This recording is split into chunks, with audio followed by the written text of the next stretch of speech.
Hey kids, Dad here. It is Wednesday, July 15, 2026. And it is early. It is 6:30 in the morning. But I just got to have an awesome night with you kids last night. You're on my heart. Thought I'd start my day with the videos today for a change. Just woke up at 6 a.m. today. Hit my knees first thing first, right? Just like every day. Amongst other things, I thank God for the time with you last night. And then the second thing I did is I went upstairs because we had a resident here who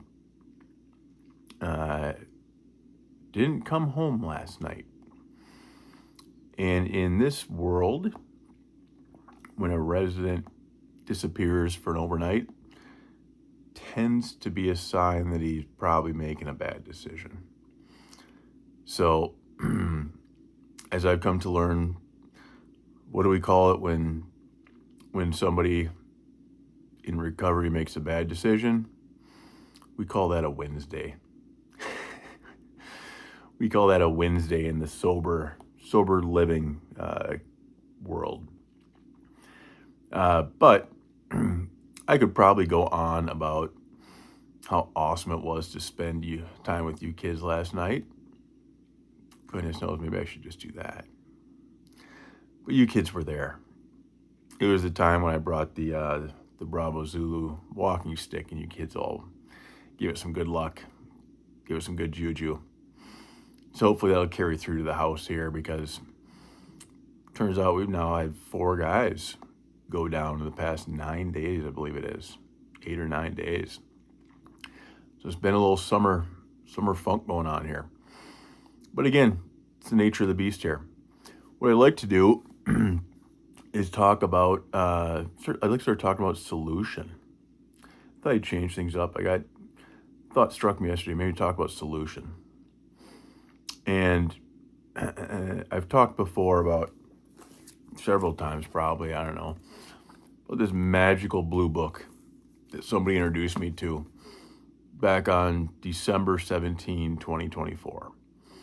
And how pivotal this book has been in what your dad's been doing since, for the past, I don't know, coming up on 2 years now. And I've referenced that there's 12 steps in this book. 12 steps. Really, they call them steps because they're actions.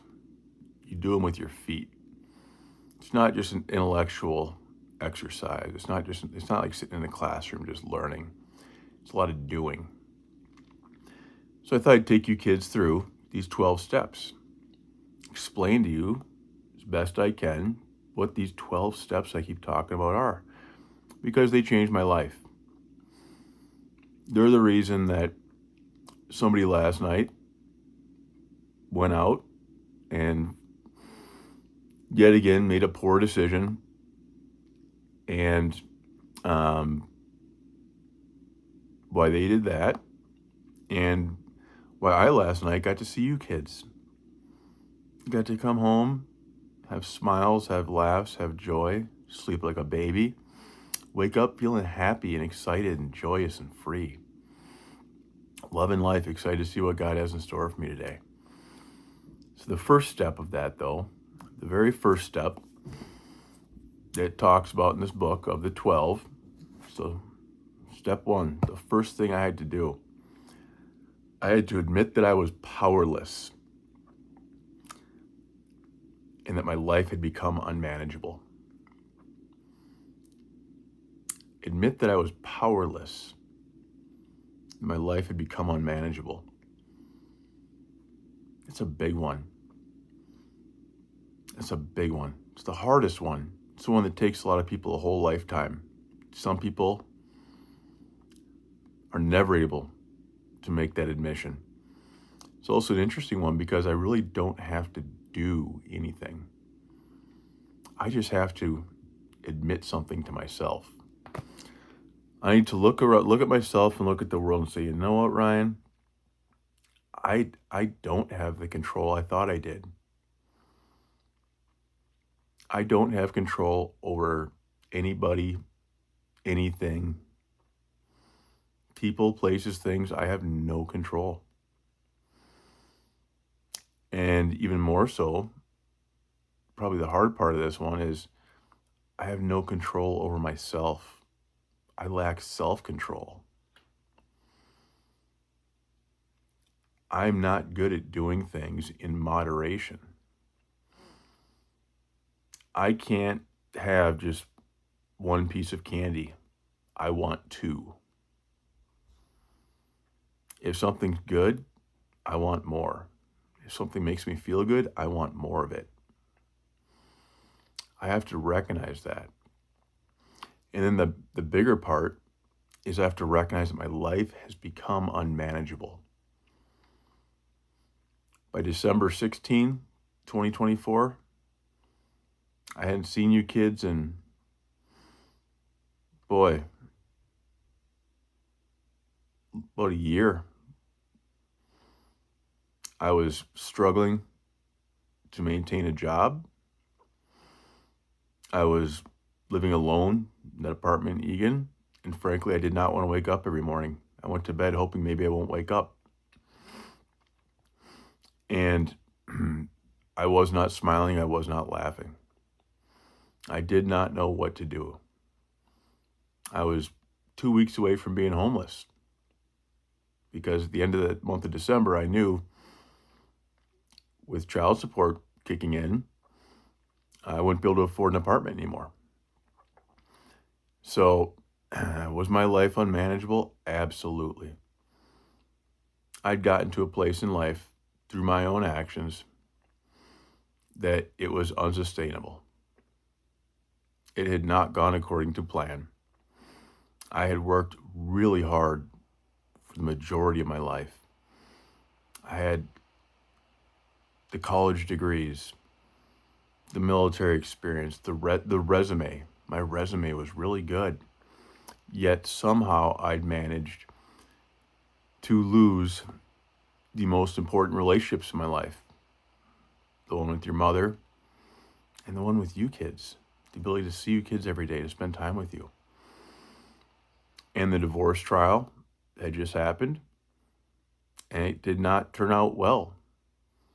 The judge said, Ryan, you can't see the kids. So I had essentially mismanaged my life so badly.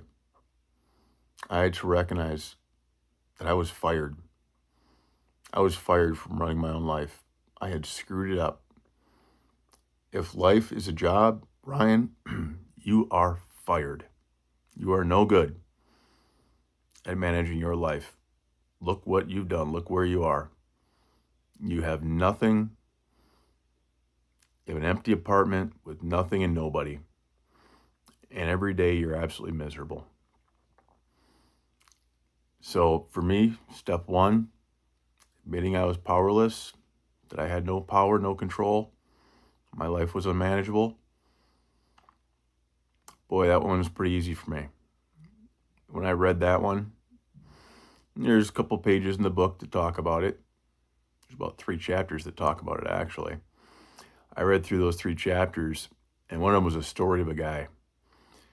This guy named Bill, and he talks about his story and his life experience. I went through and read that chapter, and I said, wow, me too, me too. Every other sentence, I'm like, well, me too. I felt like that too. Oh, me too, I felt like that too. And that's where suddenly my eyes opened up and got wide and said, holy cow. I might be what they call an alcoholic. And from there, recognizing that I had no power or control and that my life was unmanageable, I was off and running.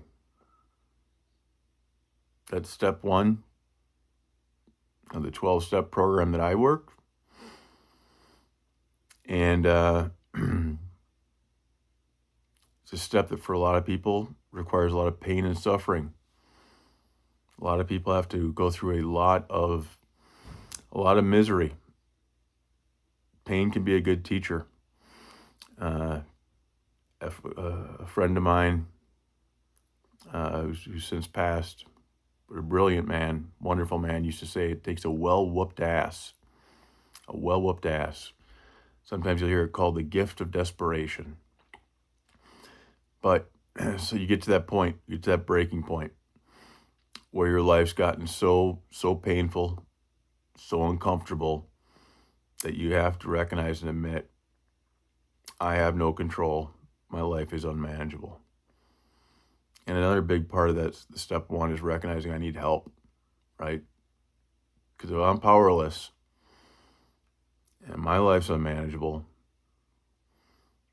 if I'm going to fix anything, if I'm going to change anything, I need help. So that's step one, kids. It takes a lot of humility.